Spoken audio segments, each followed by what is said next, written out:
Hello दोस्तों। तो आज की इस वीडियो में हम जानेंगे कि एंजाइना पेक्टोरिस क्या होती है। तो ये हमारी जो डिसीज़ होती है एंजाइना पेक्टोरिस, ये होती क्या है और इसकी ट्रीटमेंट कैसे होती है, तो क्या होता है इसका मैकेनिज्म ऑफ एक्शन, इसकी फार्माकोलॉजी, ड्रग जो दी जाती है उनकी, तो इन सब के बारे में जानेंगे एंजाइना पेक्टोरिस के बारे में। ठीक है, इसे हम चेस्ट पेन भी बोलते हैं। ठीक है, तो आज के इस लेक्चर में हम पढ़ने वाले हैं कि एंजाइना पेक्टोरिस होते क्या है के बारे में पूरी इन डिटेल में। ठीक है, उसकी फार्माकोलॉजी वगैरह, ठीक है, उसका कॉजेस, डायग्नोसिस एंड ट्रीटमेंट वगैरह। ठीक है, तो सबसे पहले स्टार्ट करते हैं। तो ये हमारा फार्माकोलॉजी सेकंड है, उसमें ये यूनिट फर्स्ट चल रही थी हमारी, उसमें हम एंटी हाइपरटेंसिव ड्रग तक पढ़ चुके हैं। आज की इस लेक्चर में एंटी एंजाइनल ड्रग। ठीक है, तो स्टार्ट करते हैं अपने एंटी एंजाइनल मतलब एंजाइना को कम करने के लिए जो ड्रग दी जाती है, इफेक्ट को कम करने के लिए, तो वो एंटी एंजाइनल या ट्रीटमेंट में। ठीक है, एंजाइना के ट्रीटमेंट में जो ड्रग दी जाती हैं वो एंटी एंजाइनल ड्रग कहलाती हैं। ठीक है, तो इसमें सबसे पहले दो drug which are used to treat angina pectoris are called anti anginal drug. ठीक है, अब एंजाइना पेक्टोरिस क्या होती है, इसमें lack of O2 supply to the heart तक क्या हो जाता है, ऑक्सीजन प्रॉपर नहीं पहुंच पाता, उसकी वजह से हार्ट में क्या हो जाती है, बॉडी में ब्लड की कमी हो जाती है। ठीक है, तो उससे हमें एंजाइना पेक्टोरिस या चेस्ट पेन भी बोलते हैं, इनसफिशिएंट ब्लड या myocardial ischemia, reduce blood flow to the heart में क्या हो जाता है, ब्लड फ्लो कम हो जाता है। अब इसकी कॉजेस क्या होती हैं एंजाइना पेक्टोरिस, तो कोरोनरी आर्टरीज प्लेक फॉर्मेशन हो जाता है आर्टरीज में, या हाई कोलेस्ट्रॉल लेवल, मतलब क्या हो जाता है, ये आर्टरीज इनमें कोलेस्ट्रॉल का लेवल बढ़ जाता है, बैड कोलेस्ट्रॉल का लेवल यहाँ पे प्लेक फॉर्मेशन कर लेता है। ठीक है, और देन हमारा बेजल्स स्पान, मतलब जो हमारे बेजल्स होते हैं वो सिकुड़ जाते हैं स्पान। ठीक है, तो उसकी वजह से भी क्या हो जाता है, ब्लड फ्लो रिड्यूस हो जाता है। और हाई हार्ट वर्कलोड, ज़्यादा वर्कलोड हो हार्ट का, उसकी वजह से भी। ठीक है, अब सिम्टम्स क्या क्या होते हैं हमारे एंजाइना के, तो chest pain, coughing, wheezing, shortness of breathing, abnormal sweating, fatigue, dizziness and anxiety, ये सब क्या होते हैं एंजाइना के सिम्टम्स होते हैं। अब टाइप्स, तो 3 टाइप की एंजाइना होती है, स्टेबल, अनस्टेबल और वेरिएंट। तो स्टेबल जो एंजाइना होती है वो क्या होती है, इसे क्लासिकल एंजाइना भी बोलते हैं। तो ये हमारी मोस्ट कॉमन एंजाइना होती है, कॉज्ड बाय फिजिकल एक्सरसाइज के द्वारा।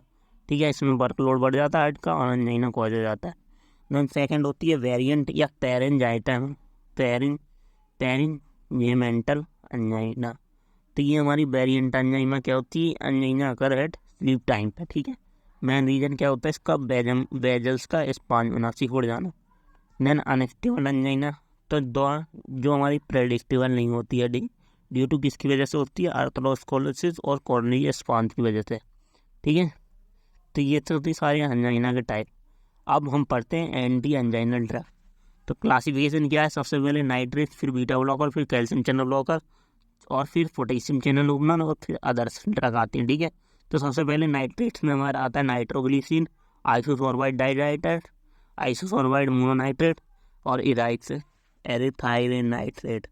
ठीक है, एरिथ्राइट्रेट, ट्राइट्रल नाइट्रेट, टेट्रानाइट्रेट। ठीक है, मोनोनाइट्रेट, टेट्रानाइट्रेट, डाइनाइट्रेट, नाइट्रोग्लिसिन। ठीक है, ये हमारे नाइट्रेट में। देन बीटा ब्लॉकर हैं प्रोपेनॉल, मेटाप्रोलोल, एटेनॉल। ठीक है, देन फिर कैल्शियम चैनल ब्लॉकर है हमारे बेराफामिल, डिल्टाइजन, नेपेडिफिन, अम्लोडिफिन, निमोडिफिन और ठीक है फिलोडिफिन, साले जितने भी डिफिन वाले हैं। ठीक है, देन उसके बाद हमारे पोटेशियम चैनल निकोरांडिल, पिनोरांडिल। ठीक है, तो ये 2 ड्रग होती है हमारी पोटेशियम चैनल ओपनर। देन हमारा अदर एस्प्रिन जैसे डाइपारानाजोल और टाइमेथाडाइजीन। तो ये हमारा इसका क्लासिफिकेशन है। ठीक है, देन हम मोड ऑफ एक्शन पढ़ेंगे एंटी एंजाइनल का। तो अकॉर्डिंग टू इसकी क्लासिफिकेशन, सबसे पहले ऑर्गेनिक नाइट्रेट, तो ये वेजोडाइलेटर होते हैं, इसमें एग्जांपल है नाइट्रोग्लिसिन का। तो nitrates are vasodilator, they convert into nitrous oxide. ये नाइट्रेट क्या हो जाते हैं, वेजोडाइलेटर होते हैं, ये नाइट्रेट ऑक्साइड में कन्वर्ट हो जाते हैं with the help of 2 enzyme, glutathione and transfer and aldehyde reductase. Then ये नाइट्रेट ऑक्साइड क्या हो जाता है, फर्दर एक्टिवेट कर देता है, इंक्रीज कर देता है CGMP को in the presence of guanyl cyclic enzyme की प्रेजेंस में। ठीक है, CGMP इंक्रीज हो जाता है, देन CAGMP से इंक्रीज होने क्या हो जाता है, dephosphorylation of protein kinase, dephosphorylation हो जाता है प्रोटीन काइनेस का। Then this prevent interaction between actin and myosin.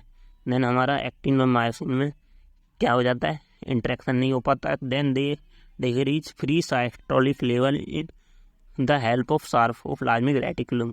तो ये हमारे सिस्टोलिक लेवल को डिक्रीज कर देते हैं।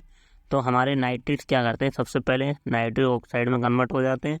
देन ये CGMP के प्रोडक्शन को इंक्रीज कर देते हैं। देन डिक्रीज कर देते हैं फ्री कैल्शियम लेवल को। देन हमारा डिक्रीज एक्टिन एंड मायोसिन का इंट्रैक्शन डिक्रीज हो जाता है। देन रिलैक्सेशन कॉज हो जाती है और ब्लड फ्लो क्या हो जाता है, बढ़ जाता है हमारा, ठीक है, वेज़ोडाइलेशन हो जाता है और ब्लड फ्लो बढ़ जाता है। इसीलिए हम इन्हें वेज़ोडाइलेटर भी बोलते हैं, ठीक है। ये नाइट्रेट्स का फंक्शन होता है। उसके बाद बीटा ब्लॉकर हैं। बीटा ब्लॉकर क्या होते हैं, बीटा रिसेप्टर को ब्लॉक कर देते हैं।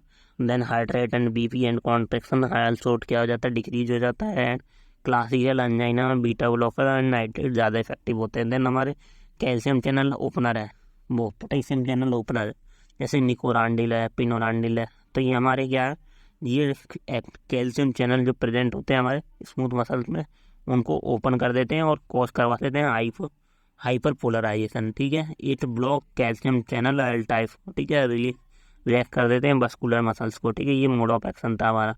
लास्ट है हमारा कैल्शियम चैनल ब्लॉकर, तो जैसे वेरापिमिलिडिल्टाइजन।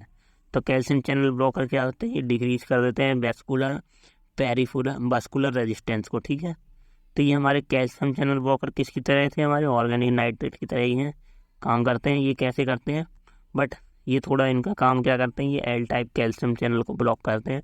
देन उससे क्या हो जाता है, कैल्शियम आयन नहीं अंदर आ पाते सेल के। देन पेरिफेरल वस्कुलर रेजिस्टेंस क्या हो जाता है, डिक्रीज हो जाता है। देन हमारा कॉन्ट्रैक्शन डिक्रीज होता है और वेज़ोडाइलेशन हो जाता है, ठीक है।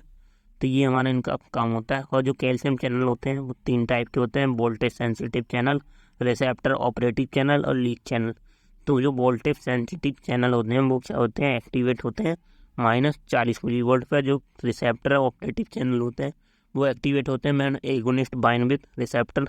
और जो लीक चैनल होते हैं activate by the mechanical express. तो ये कैल्शियम चैनल के प्रकार होते हैं, टाइप्स होते हैं, ठीक है। अब इसमें पोटेशियम चैनल ओपनर बचा था, उसका मोड ऑफ एक्शन। तो जैसे निकोरेंडिल और क्या होती है हमारी RTO dilator and Venus dilator. ये कैसे हाइपर पोलराइजेशन कॉज करवाती है, कैसे ये हमारे पोटेशियम चैनल को ओपन कर देगी। जैसे पोटेशियम चैनल सेल से बाहर जाएंगे तो हमारा हाइपर पोलराइजेशन कॉज होगा, ठीक है। तो ये निकोरांडिल का वो मॉडर्निज्म ऑफ एक्शन है।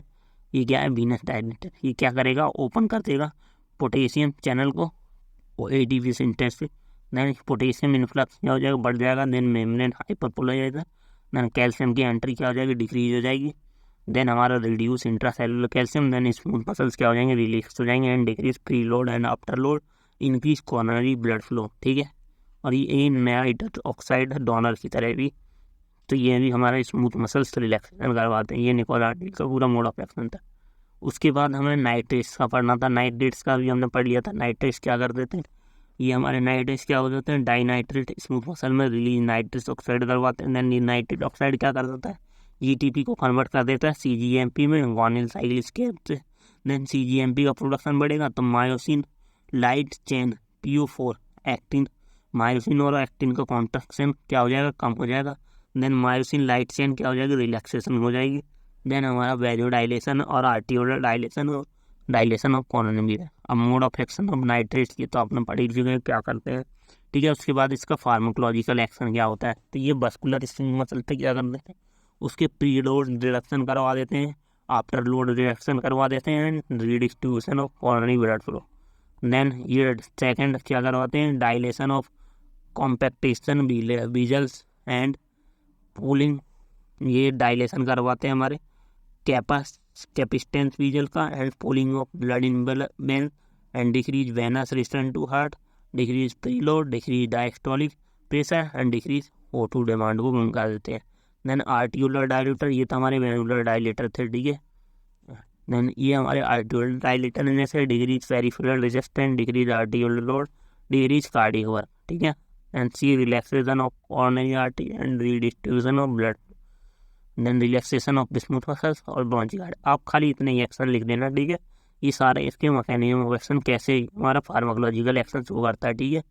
उसके बाद है इसके थेरेपेटिक यूज, एंजाइना पेक्टोरिस में, CHF में, मायोकार्डियल इन्फेक्शन में, मायोकार्डियल इन्फेक्शन में, ठीक है। देन इसकी फार्माकोकाइनेटिक्स से नाइट्रेट कैसे हमारे नाइट्रेट्स किसके द्वारा लिए जाते हैं, ओरल, सबलिंगुअल और स्प्रे और पेरेंटल और एनोइटमेंट और ट्रांसडर्मल पैचेस के द्वारा लिए जाते हैं। ठीक है, ये वेल ऑब्जर्व करते हैं orally but undergo extensive fast metabolism.